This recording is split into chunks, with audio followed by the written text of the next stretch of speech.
Hi, hello everyone. Welcome to my channel. In this video, I am going to teach you how do we control fire. This is included in the chapter combustion and flame. Already we have completed two parts of this chapter. I am going to teach you in today's video how the extinguishing of fire mechanism will work and what are the agents that are responsible for extinguishing of fire and what is the mechanism involved in their fire extinguishing. So, without skipping the video, watch the video till the end. Definitely you will be benefited. And coming to how do we control fire first? Fire is due to combustion reaction. That you know. And one more point, what are the factors that are responsible for combustion to occur? One is combustible substance and the fuel should be there. We have seen one triangle, no? Like this one triangle we have seen. This is fire. And three factors are responsible for fire. What is the first factor? It should have combustible substance or fuel.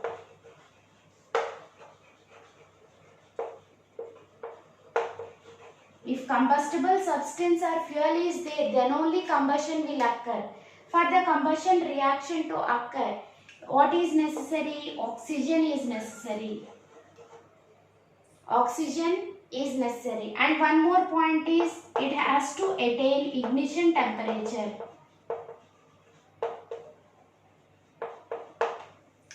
These are the three factors that are required for the combustion to occur to produce fire, flame, whatever it may be. And we have to control the fire. If any mishaps occurs, if any accident occurs, if any building catches fire, if any monument, whatever it may be, if anything catches fire, human beings if catches fire, whatever may be, if it catches fire, what are the precautions or what are the measures we need to take to control that fire? That we are going to see now. You know, from this triangle, three factors are responsible. So, if we cut any of these factors, that means if we remove entirely the combustible substance, we can reduce the fire. And if we cut the supply of oxygen, then also we can reduce the combustion reaction, further combustion reaction. And if we reduce the ignition temperature, whatever may be the combustible substance, it will not catch fire. Continuation of combustion will be stopped. We have to follow any of these methods to control fire.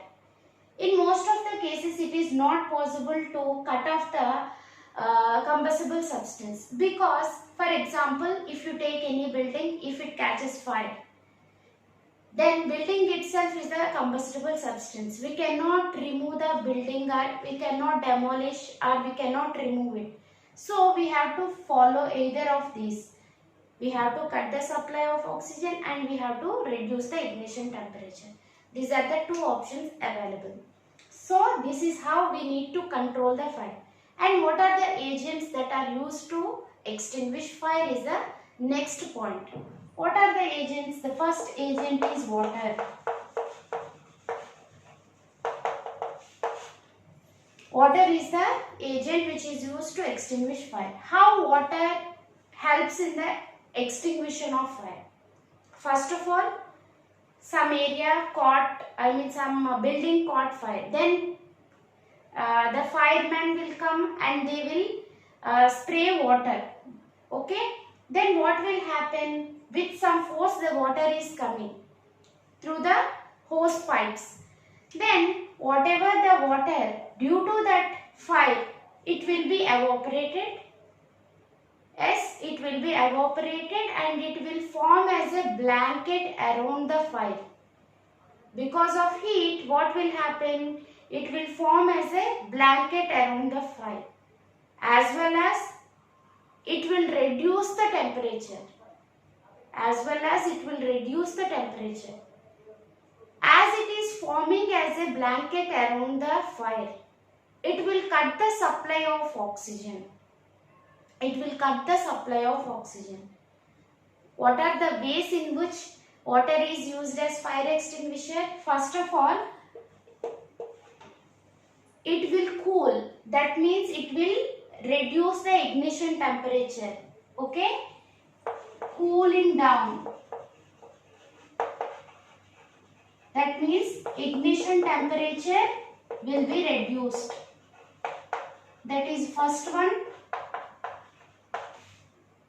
And second one, it will form as a blanket around the fire because extreme fire is there. Water is having boiling point around 100 degrees. So what will happen?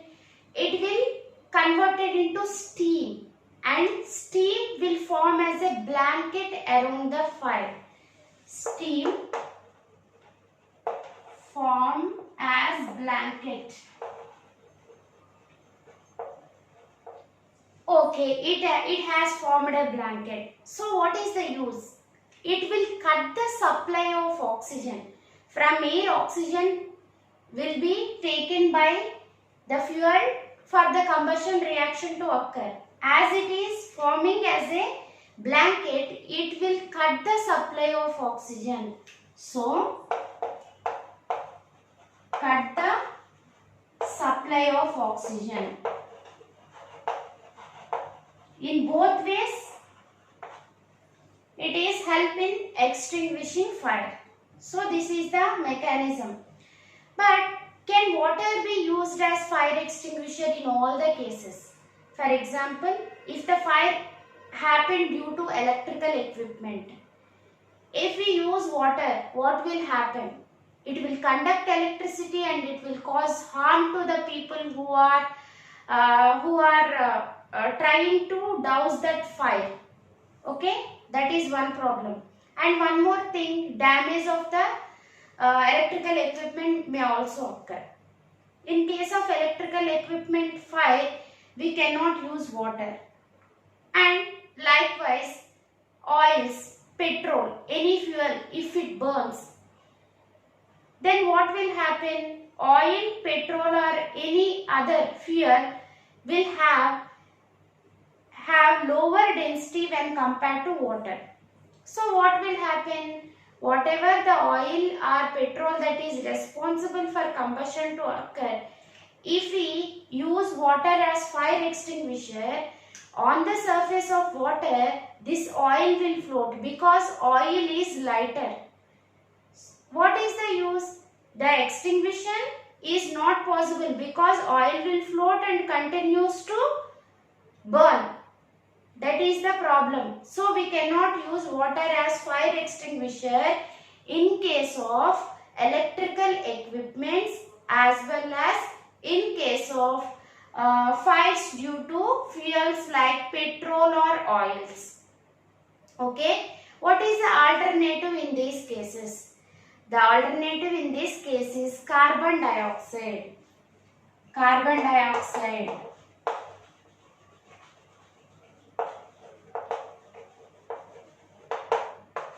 How it is used as fire extinguisher? You know, carbon dioxide is heavier. Carbon dioxide is heavier than oxygen. Okay.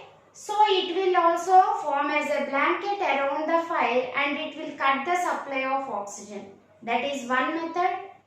And in another way, because this carbon dioxide is filled in the cylinders under pressure.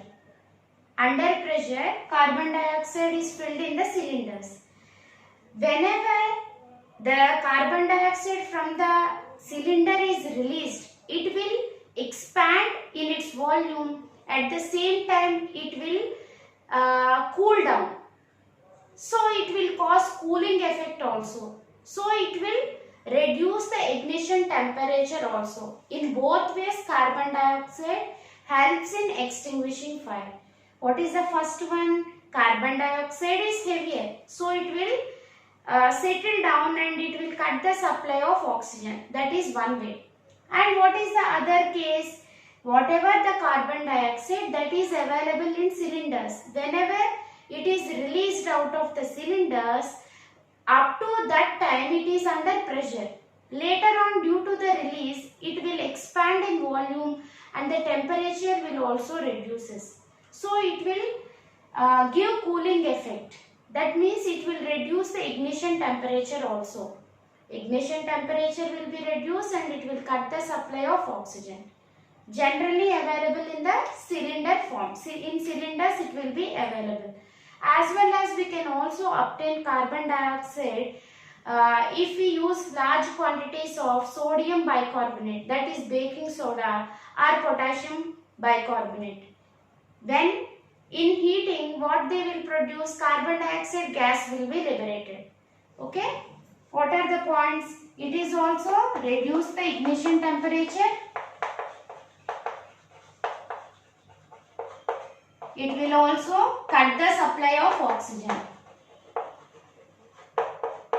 How we have discussed. In cylinders, it is available in cylinders,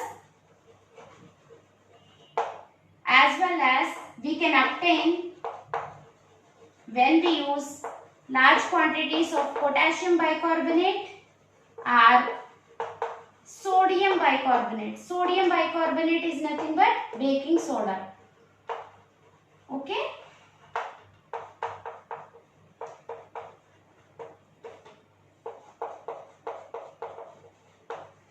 This is how we can extinguish fire with the help of agents water and carbon dioxide. Hope you have enjoyed learning this. If you like the video, please click on the like button and share it with your friends. And if you haven't subscribed to my channel, please subscribe and encourage me. I am doing all these videos to impart free education to the people who require it. So if you share with other people, they will be benefited. That is my intention. Thank you so much all for watching this video. That's all for today. We will meet in another video.